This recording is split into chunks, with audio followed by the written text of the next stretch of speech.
परेशान की सरे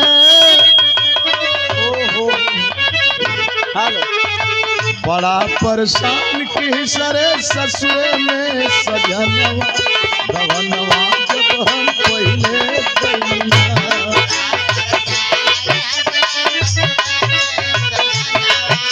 भवनवा जब हम पहले गइया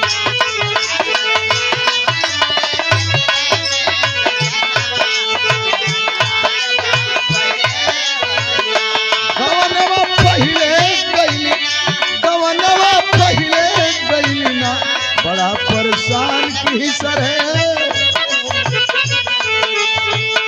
बड़ा परेशान की सरे ससुरे में सजनवा भवनवा जब हम पहले गइली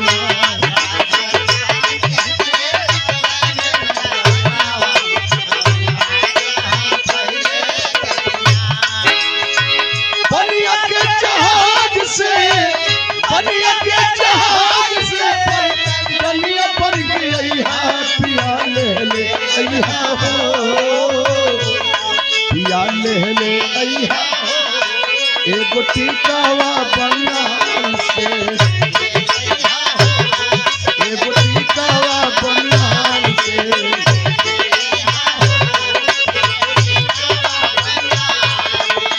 सासु दहल टिकावा शहूरे हम तेज पलमुआ कैसे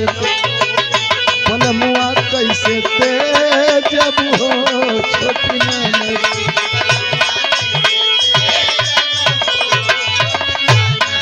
हमार दिया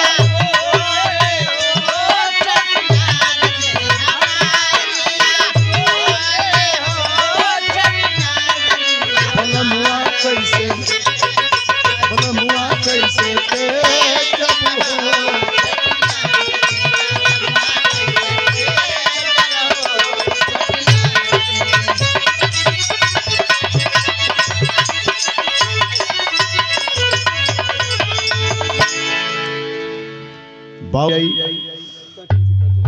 ओमन सरोज सरगम तोहर कोनो दोष भी ना है केकर दोष तब लेकिन जब निर्दोष को दोषी बनाया जा रहा है तो आगे किया ही जा सकता क्या है। वाह नंदगंज के बगल में कुसुमी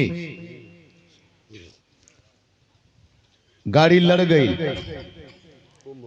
कुंभ वाली मांस का लोट थड़ा छिटाई के रोडे पर कुछ दूर ले चल गल आ ओहू के बाद वहां से कहे वाला ये कहले कि जे कुंभ में मरी जे गंगा में मरी यहाँ कुंभ में ऊ मोक्ष पाई सीधा स्वर्ग में जाई सीधे स्वर्ग में जाई अजय रोड पर मरी नरक में जाई उ नरक में न गई अब कलियों परसोइया यह गति भइल है आज भी भइल है दिल्ली में तेमइन निर्दोष है तो दोषी बा तो तुहार कैसेट बंद हो सकत है हमार कैसेट बंद हो सकत है केहू कलाकार का कैसेट ना बल्कि कलाकार भी बंद हो सकत है। उनकी सत्ता है उनका शासन है जो चाहे वो कर सकते हैं।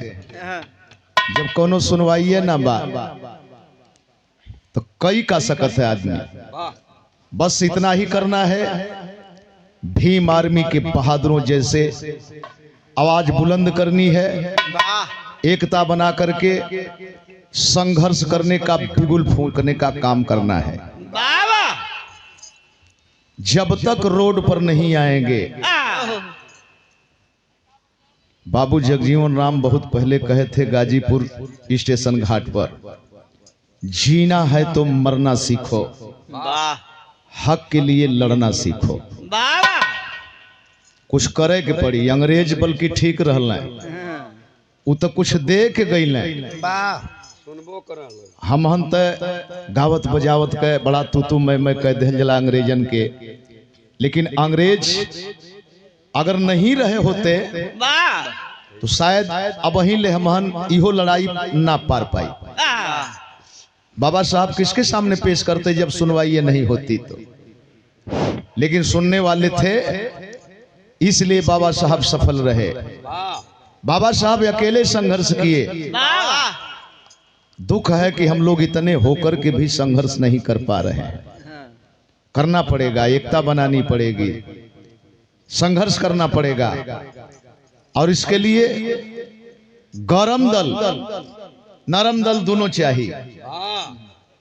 नरम दल समझावे काम करी, आक्रांति दल भीम आर्मी के बहादुरों को गरम दल के रूप में देखा जा रहा है। इनको लड़ना पड़ेगा और जब ये लड़ेंगे तो हम लोग पीछे से साथ देंगे। वो काम ना करे कि चंद्रशेखर आजाद भाग के गए अल्फ्रेड पार्क में कांग्रेस की मीटिंग थी भैया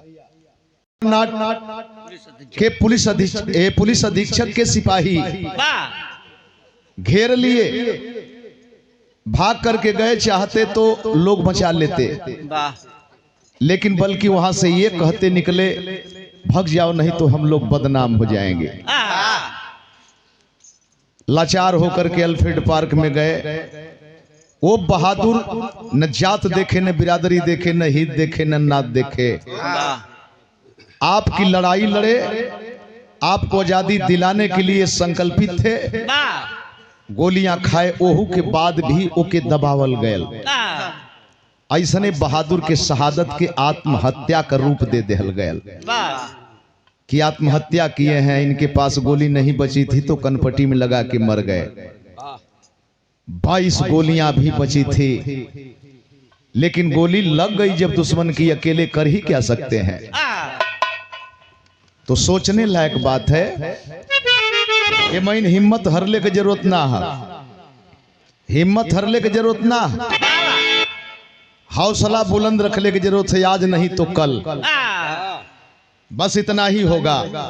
समय धीरे धीरे करीब में आ गई है। 100 और ओकरे साथे साथे हमन के साथ देव की जरूरत है। ना कि नहीं भाग के हमन कहल जा कि जाए फलाने जाल के लड़त हो तो लड़े दा। एक ठे भोरहरी के छोटे से